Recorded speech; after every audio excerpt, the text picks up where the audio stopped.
Deuteronomy chapter 13. Suppose a prophet, or one who foretells by dreams, should appear among you and show you a sign or wonder. And the sign or wonder should come to pass concerning what he said to you, namely, let us follow other gods, gods whom you have not previously known, and let us serve them. You must not listen to the words of that prophet or dreamer, for the Lord your God will be testing you to see if you love him with all your mind and being. You must follow the Lord your God and revere only him, and you must observe his commandments, obey him, serve him, and remain loyal to him. As for that prophet or dreamer, he must be executed, because he encouraged rebellion against the Lord your God, who brought you from the land of Egypt, redeeming you from that place of slavery, and because he has tried to entice you from the way the Lord your God has commanded you to go. In this way, you must purge evil from among you. Suppose your own full brother, your son, your daughter, your beloved wife, or your close friend should seduce you secretly and encourage you to go and serve other gods that neither you nor your ancestors have previously known, the gods of the surrounding people, whether near you or far from you, from one end of the earth to the other. You must not give in to him or listen to him. Do not feel sympathy for him or spare him or cover up for him. Instead, you must kill him without fail. Your own hand must be the first to strike him, and then the hands of the whole community. You must stone him to death because he tried to entice you away from the Lord your God, who delivered you from the land of Egypt, that place of slavery. Thus, all Israel will hear and be afraid. No longer will they continue to do evil like this among you. Suppose you should hear in one of your cities, which the Lord your God is giving you as a place to live, that some evil people have departed from among you to entice the inhabitants of their cities, saying, let's go and serve other gods, whom you have not known before. You must investigate thoroughly and inquire carefully. If it is indeed true that such a disgraceful thing is being done among you, you must by all means slaughter the inhabitants of that city with the sword. Annihilate with the sword everyone in it, as well as the livestock. You must gather all of its plunder in the middle of the plaza and burn the city and all its plunder as a whole burnt offering to the Lord your God. It will be an abandoned ruin forever. It must never be rebuilt again. You must not take for yourself anything that has been placed under judgment.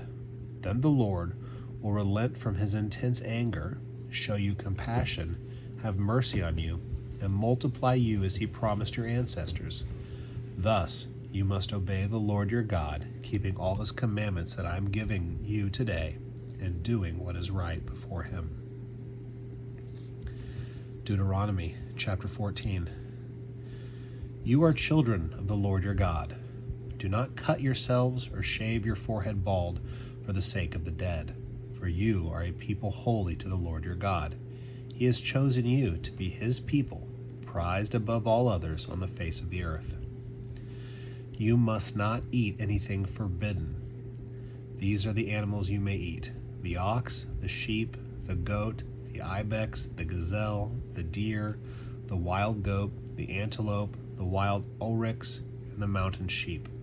You may eat any animal that has hooves divided into two parts and that chews the cud. However, you may not eat the following animals among those that chew the cud or those that have divided hooves: the camel, the hare, the rock badger. Although they chew the cud, they do not have divided hooves and are therefore ritually impure to you.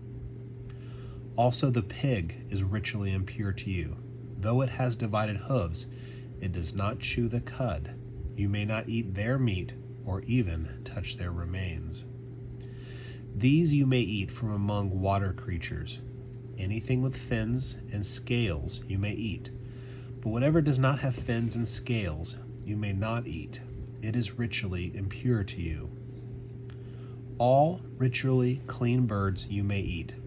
These are the ones you may not eat: the eagle, the vulture, the black vulture, the kite, the black kite, the daya after its species, every raven after its species, the ostrich, the owl, the seagull, the falcon after its species, the little owl, the long-eared owl, the white owl, the jackdaw, the carrion vulture, the cormorant, the stork, the heron after its species, the hoopoe, and the bat. And any swarming winged thing is impure to eat. You may not be eaten. They may not be eaten. You may not eat any winged creature that is clean. You may eat any winged creature that is clean. You may not eat any corpse, though you may give it to the resident foreigner who is living among you, and he may eat it, or you may sell it to a foreigner. You are a people holy to the Lord your God. Do not boil a young goat in its mother's milk. You must be certain to tithe all the produce of your seed that comes from the field year after year. In the presence of the Lord your God, in the place he chooses to locate his name, you must eat from the tithe of your grain, your new wine, your olive oil, and the firstborn of your herds and flocks, so that you may learn to revere the Lord your God always. When he blesses you, if the place where he chooses to locate his name is distant, you may convert the tithe into money, secure the money, and travel to the place the Lord your God chooses for himself. Then you may spend the money however you wish, for cattle, sheep, wine, beer, or whatever you desire. You and your household may eat there in the presence of the Lord your God and enjoy it. As for the Levites in your villages, you must not ignore them, for they have no allotment or inheritance among you. At the end of every 3 years, you must bring all the tithe of your produce, and that very year you must store it up in your villages. Then the Levites, because they have no allotment or inheritance with you, the resident foreigners, the orphans, and the widows of your villages may come and eat their fill, so that the Lord your God may bless you in all the work you do. Deuteronomy chapter 15. At the end of every 7 years, you must declare a cancellation of debts. This is the nature of the cancellation. Every creditor must remit what he has loaned to another person. He must not force payment from his fellow Israelite, for it is to be recognized as the Lord's cancellation of debts. You may exact payment from a foreigner, but whatever your fellow Israelite owes you, you must remit. However, there should not be any poor among you, for the Lord will surely bless you in the land he is giving you as an inheritance, if you carefully obey him by keeping all these commandments that I am giving you today. For the Lord your God will bless you just as he has promised. You will lend to many nations, but not borrow from any, and you will rule over many nations, but they will not rule over you. If a fellow Israelite from one of your villages in the land of the Lord your God is giving you should be poor, you must not harden your heart or be insensitive to his impoverished condition. Instead, you must be sure to open your hand to him and generously lend him whatever he needs. Be careful, lest you entertain the wicked through that 7th year, the year of cancellation of debts, has almost arrived, and your attitude be wrong toward your impoverished fellow Israelites, and you do not lend him anything. He will cry out to the Lord against you, and you will be regarded as having sinned. You must, by all means, lend to him and not be upset by doing it. For because of this, the Lord your God will bless you in all your work and in everything you attempt. There will never cease to be some poor people in the land. Therefore, I am commanding you to make sure you open your hand to your fellow Israelite, who are needy and poor in your land. If your fellow Hebrew, whether male or female, is sold to you and serves you for 6 years, then in the 7th year you must let that servant go free. If you set them free, you must not send them away empty-handed. You must supply them generously from your flock, your threshing floor, and your winepress, as the Lord your God has blessed you. You must give to them. Remember that you were a slave in the land of Egypt, and the Lord your God redeemed you. Therefore, I am commanding you to do this thing today. However, if the servant says to you, I do not want to leave you, because he loves you and your household, since he is well off with you, you shall take an awl and pierce a hole through his ear to the door. Then he will become your servant permanently. This applies to your female servant as well. You should not consider it difficult to let him go free, for he will have served you for 6 years, twice the time of a hired worker. The Lord your God will bless you in everything you do. You must set apart for the Lord your God every firstborn male born to your herds and flocks. You must not work the firstborn of your bulls or shear the firstborn of your flocks. You and your household must eat them annually before the Lord your God in the place he chooses. If one of them has any kind of blemish, lameness, blindness, or anything else, you may not offer it as a sacrifice to the Lord your God. You may eat it in your villages, whether you are ritually impure or clean, just as you would eat a gazelle or an ibex. However, you must not eat its blood. You must pour it on the ground like water. Deuteronomy chapter 16, the Passover. Observe the month of Abib, and keep the Passover to the Lord your God, for in that month he brought you out of Egypt by night. You must sacrifice the Passover animal from the flock or the herd to the Lord your God in place where he chooses to locate his name.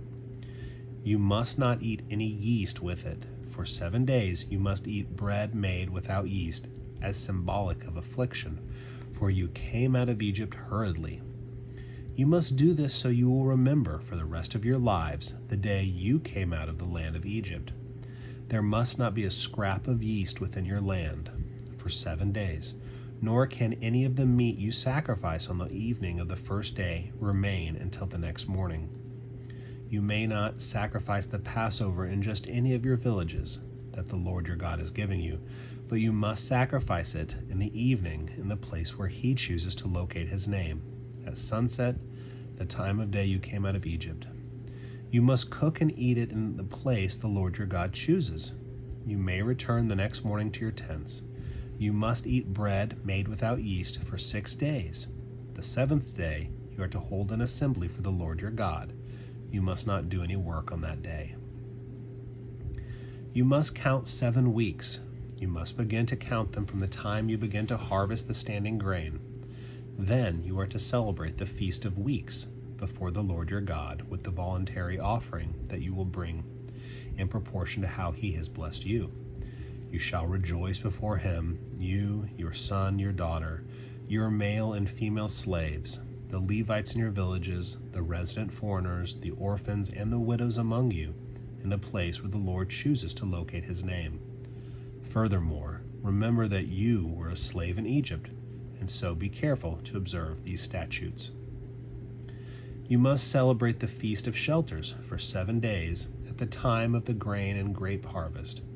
You are to rejoice in your festival, you, your son, your daughter, your male and female slaves, the Levites, the resident foreigners, the orphans, and the widows who are in your villages. You are to celebrate the festival 7 days before the Lord your God in the place he chooses, for he will bless you in all your productivity and in whatever you do, so you will indeed rejoice. 3 times a year, all your males must appear before the Lord your God in the place he chooses for the Feast of Unleavened Bread, the Feast of Weeks, and the Feast of Shelters, and they must not appear before him empty-handed. Every one of you must give as you are able, according to the blessing of the Lord your God that he has given you. You must appoint judges and civil servants for each tribe in all of your villages that the Lord your God is giving you, and they must judge the people fairly. You must not pervert justice or show favor. Do not take a bribe, for bribes blind the eyes of the wise and distort the words of the righteous. You must pursue justice alone, so that you may live and inherit the land the Lord your God is giving you. You must not plant any kind of tree as a sacred Asherah pole near the altar of the Lord your God, which you built for yourself. You must not erect a sacred pillar, a thing the Lord your God detests.